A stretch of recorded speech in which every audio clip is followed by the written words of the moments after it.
Leo ni siku ambayo kama ilivyo ada chama chetu kimeamua kuongoza na kuchukua wajibu wake wa kiuongozi katika mapambano ya kupigania demokrasia nchini. Ndugu waandishi wa habari, ndugu wanachama, ndugu viongozi, kama mnavyofahamu, halmashauri kuu ya chama cha ACT Wazalendo iliyokaa kikao chake tarehe 23 Februari mwaka 2025 na maadhimio ya halmashauri kuu hiyo yaliwasilishwa na katibu mkuu wa chama tarehe 24 Februari mwaka 2025, na katibu mkuu alielezea maazimio ya halmashauri kuu kuwa yameliacha swala la kuamua juu ya ushiriki kwenye uchaguzi mkuu wa 2025 kwa kamati ya uongozi taifa. Leo hii ninao furaha kuwajulisha kuwa jana tarehe 15 Aprili mwaka 2025 kamati ya uongozi taifa ilifanya kikao chake hapa Zanzibar na kufanya maamuzi juu ya swala hilo. Maamuzi yetu yamezingatia uchambuzi wa kina ya hali ya siasa ilivyo hapa nchini na uzoefu kutoka nchi mbalimbali duniani zilizo katika hali ya kisiasa kama tuliokuwa nayo sasa. Naomba kuwasilisha na kuwajulisha kuwa baada ya tafakuri ya kina, kamati ya uongozi taifa imeamua kuwa chama cha ACT Wazalendo kitashiriki uchaguzi mkuu wa mwaka 2025 katika nafasi zote.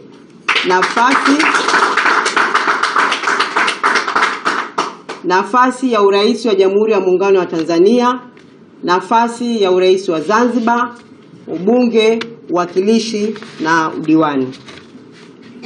Kama nilivyosema hapo awali, kabla ya kufikia uamuzi huu, kamati ya uongozi taifa ilifanya tafakuri ya kina na kujiridhisha kuwa huu ndio uamuzi sahihi unaopaswa kuchukuliwa na chama chetu na kuzingatia hali halisi ya kisiasa katika nchi na wajibu wetu wa kimapambano ambao ACT Wazalendo imeubeba. Bila shaka kila mmoja wenu ana kiu ya kujua ni sababu gani zilizoipelekea chama cha ACT Wazalendo kufanya maamuzi haya. Tunazo sababu kuu tatu. Kwanza ni kutetea na kulinda thamani ya kura. Uzoefu wa serikali za mitaa, uchaguzi uliofanyika mwaka 2019, uchaguzi mkuu uliofanyika mwaka 2020, uchaguzi wa serikali za mitaa uliofanyika mwaka 2024 unaonesha kuwa thamani ya kura imepotea. Viongozi hawachaguliwi tena na wananchi, na badala yake viongozi wanachaguliwa na nguvu ya dola inaamua nani awe kiongozi wa wananchi. Haya ni mapinduzi dhidi ya haki ya raia ya kuchagua viongozi wao, haki ambayo inadhihirisha uraia wao. Hii ni hujuma isiyovumilika. ACT Wazalendo tunafahamu kuwa uchaguzi sio mali ya vyama vya siasa, bali ni mali ya wananchi wenyewe. Hivyo basi, chama chetu kwa kutambua dhima kubwa tulioibeba kinakusudia kuhamasisha vuguvugu kubwa la wananchi kupitia uchaguzi mkuu wa 2025 kutetea, kulinda haki yao ya kuchagua viongozi wanaowataka. Sisi ACT Wazalendo tutautumia uchaguzi mkuu wa mwaka 2025 kama jukwaa la kuitetea na kuilinda demokrasia yetu. Ni vizuri niseme hapa kuwa tumejiandaa kwa hili. CCM ijue kuwa tutaikabili vile itakavyokuja. Tupo tayari kuwaongoza wananchi kutetea na kuilinda thamani ya kura na kuilinda misingi ya katiba yetu kuwa madaraka yote yanatoka kwa wananchi. Tupo tayari kwa mapambano. Sababu ya pili, kususia uchaguzi kunaimarisha hujuma dhidi ya demokrasia. Baada ya tafakuri ya kina, chama chetu kimejidhihirisha kuwa Chama cha Mapinduzi kinahitaji na kwa hakika kitafurahia iwapo vyama vya makini vya upinzani vitasusia uchaguzi. ACT Wazalendo tumegoma kutoa fursa hiyo kwa Chama cha Mapinduzi. Uchambuzi wetu unaonyesha kuwa katika nchi mbalimbali duniani kususia uchaguzi kumeimarisha hujuma ya dola dhidi ya demokrasia na kutoa mwanya kupora kwa urahisi sauti za wananchi. Mifano hii inaweza kupatikana kwenye nchi za Kenya, Misri, Ivory Coast, Zanzibar kwa uzoefu wa mwaka 2015 na Venezuela kwa uzoefu wa mwaka 2018. ACT Wazalendo tunaendelea kutumia uchaguzi mkuu wa mwaka 2025 kama uwanja wa mapambano ya kuzuia hujuma dhidi ya demokrasia. Tunakwenda kutumia uchaguzi huu kudai mabadiliko kwenye mifumo ya uchaguzi.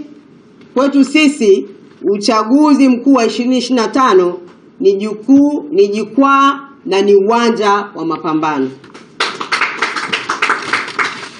Sababu yetu ya tatu, Chama cha Mapinduzi kimeshindwa kuiendesha nchi, na sisi tumejiandaa na tunaamini tutashinda kwenye uchaguzi huu.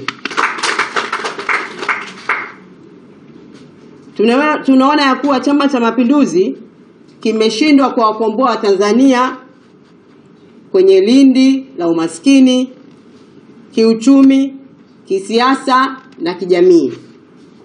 Bila shaka hii ni kwa sababu CCM imechoka na haiwezi tena kuwa na fikra za kuwakomboa Tanzania.